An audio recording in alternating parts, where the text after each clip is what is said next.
জ্ঞানার্জনের একটা মূলনীতি তোমাদের সাথে আজকের এই প্রোগ্রামে শেয়ার করে আমি আমার সংক্ষিপ্ত আলোচনা শেষ করব। ইসলামিক জ্ঞান হোক কিংবা কনভেনশনাল জ্ঞান হোক, জ্ঞানার্জনের জন্য তিনটা বিষয় অপরিহার্য, এটা আমাদের খেয়াল রাখতে হবে। এক নাম্বার হচ্ছে বিনয়, দুই নাম্বার হচ্ছে সফর, তিন নাম্বার হচ্ছে সবর।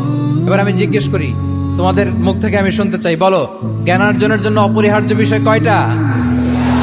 এক নম্বরে বিনয়, দুই নম্বরে সফর, তিন নম্বরে সবর। এই তিনটাই লাগবে। বিনয়ী হইতে হবে, ডাউন টু আর্থ হইতে হবে। বিনয়ী না হলে, মুতাওয়াদি না হলে আল্লাহ তাআলা এলেমের নূর দিয়ে ওই ব্যক্তিকে ধন্য করেন না। বিনয়ী হইতে হবে।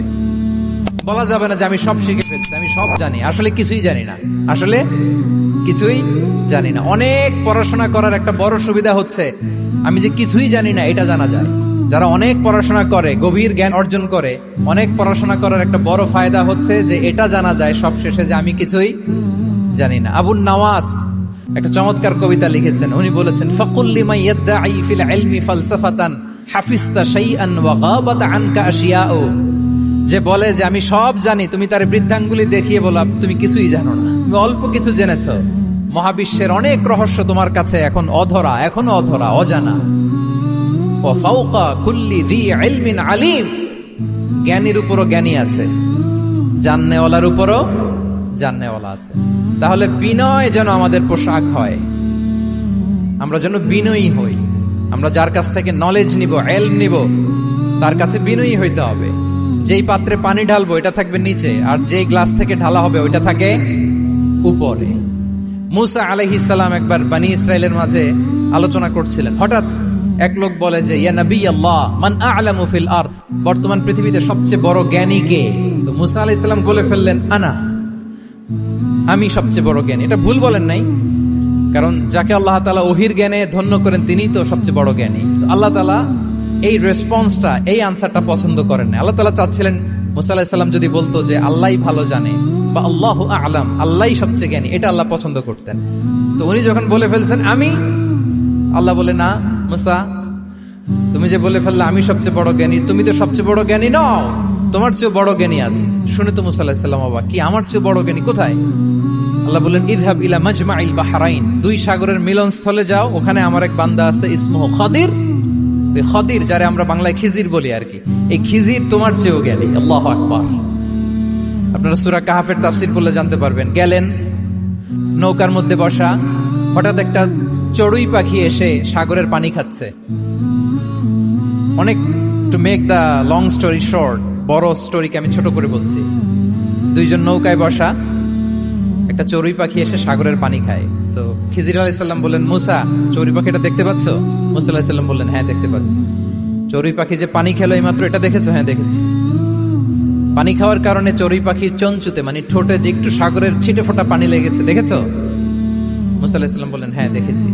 তো খিজির আলাইহিস সালাম বললেন, এই যে সাগর থেকে, মহাসাগর থেকে পানি খাওয়ার কারণে চড়ুই পাখির ঠোঁটে সামান্য সাগরের ছিটে ফোটা পানি যতটুকু ঠোঁটে লেগে আছে, এটা হচ্ছে তোমার, আমার আর মহাবিশ্বে আমরা যারা আছি সবার জ্ঞান।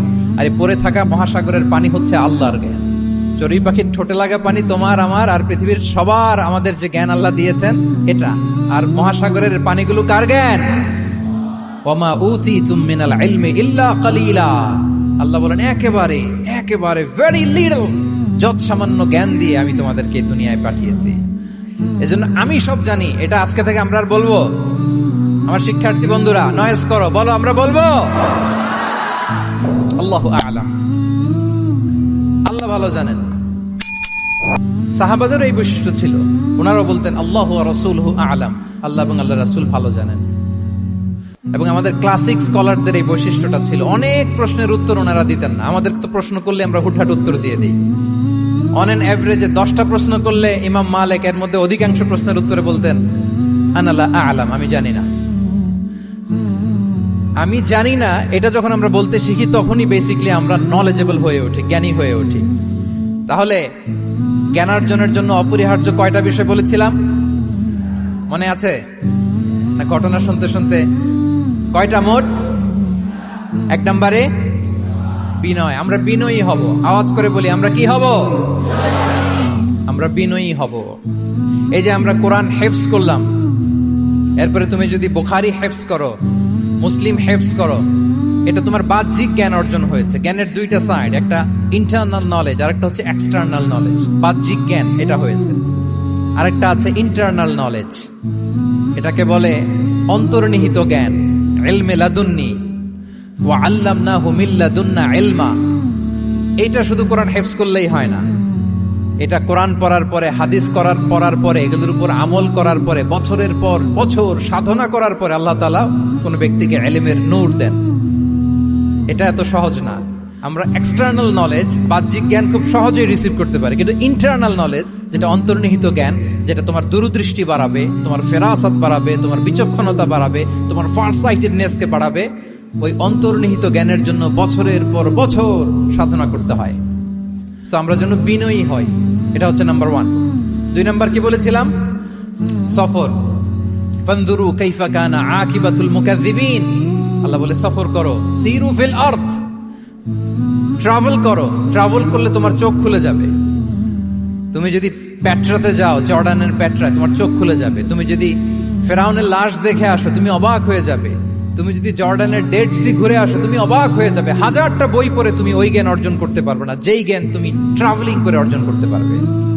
তাহলে ভ্রমণ করতে হবে। আর 3 নম্বরে কি বলেছিলাম? সবর, মানে হার্ড ওয়ার্কিং হইতে হবে। পরিশ্রমের কোনো বিকল্প নাই। There is no alternative to be hard working. কোনো বিকল্প নেই, হার্ড ওয়ার্ক তোমাকে করতেই হবে, এটাই সবর। এই 3টা প্রশিক্ষণই আল্লাহ তাআলা মুসা আলাইহিস সালামকে দিয়েছিলেন। লম্বা ঘটনা, তিনি খিজির আলাইহিস সালামের সাথে সফরও করেছেন, ওনার কাছে যে বিনয়ী হয়েছেন। তারপরে বারবার উনি ধৈর্যহারা হয়ে যাচ্ছিলেন, আল্লাহ ধৈর্যেরও পরীক্ষা নিয়েছেন। তাহলে বিনয়, সফর এবং সবর, এই 3টা জিনিস জ্ঞান অর্জনের জন্য অপরিহার্য। এই ফিচার গুলো দিয়ে, এই ক্যারেক্টারিস্টিক্স গুলো দিয়ে যেন আল্লাহ তাআলা আমাদেরকে ধন্য করে। আমরা সবাই পড়ি আমিন। আমরা আল্লাহর কোরআনকে যেভাবে হৃদয়ে ধারণ করতে পেরেছি, আমরা যেন কোরআনের তাদাব্বুরের মধ্য দিয়ে, কোরআনের রিফ্লেকশন গুলোর সাথে নিজেদের অ্যাটাচমেন্ট বাড়ানোর মধ্য দিয়ে আলোকিত মানুষ হতে পারি। আল্লাহ তাআলা আমাদেরকে তৌফিক দান করুন। আমি আবারও তানজিমুল উম্মাহ ফাউন্ডেশনকে অন্তরের অন্তঃস্থল থেকে শুভেচ্ছা জানিয়ে, এবং তোমাদের যে এই চমৎকার সাফল্য, এই সাফল্যর ধারাবাহিকতা কামনা করে, তোমাদের জন্য প্রাণ ঢালা অফুরান দোয়া এবং ভালোবাসা রেখে আমার সংক্ষিপ্ত আলোচনা এখানেই শেষ করছি। আল্লাহ তাআলা আমাদের সবাইকে কথাগুলো বোঝার ও আমল করার তৌফিক দান করুন।